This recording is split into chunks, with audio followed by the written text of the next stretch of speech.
আজকে আমি আপনাদের জন্য দারুণ একটি ভিডিও নিয়ে আসলাম। আজকের ভিডিওতে আমি আপনাদের টিকটকের প্রোফাইল পিকচার পরিবর্তন করা শেখাবো, যা এখন পর্যন্ত 99% লোক জানে না। চলুন তাহলে কথা না বাড়িয়ে আজকের মূল্যবান ভিডিওটা শুরু করা যাক।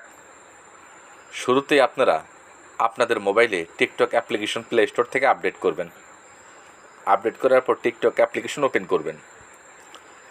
ওপেন করার পর আপনাদের সামনে টিকটক অ্যাপ্লিকেশন কিছুক্ষণ পর ওপেন হবে। ওপেন হওয়ার সাথে সাথে নিচে প্রোফাইল পিকচার আছে, এখানে ক্লিক করবেন।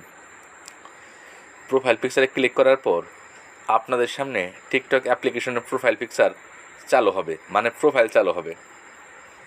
প্রোফাইল আসার পর আপনারা একদম উপরে প্রোফাইল অপশন দেখবেন। প্রোফাইল অপশন দেখার পর ওখানে এডিট নামে একটা অপশন থাকবে, এডিট অপশন আসবেন। প্রোফাইল পিকচার ক্লিক করার সাথে সাথেই চেঞ্জ করার অপশন আসবে। যে পিকচার পরিবর্তন করতে চান, মানে দিতে চান, সে পিকচারটা দিয়ে দিবেন। দেওয়ার পর খুব সহজে টিকটকের প্রোফাইল পিকচার পরিবর্তন হবে। আশা করি আজকের ছোট্ট ভিডিও দেখে খুব সহজে শিখে গেছেন। ভিডিওটি সম্পূর্ণ দেখার জন্য অসংখ্য ধন্যবাদ।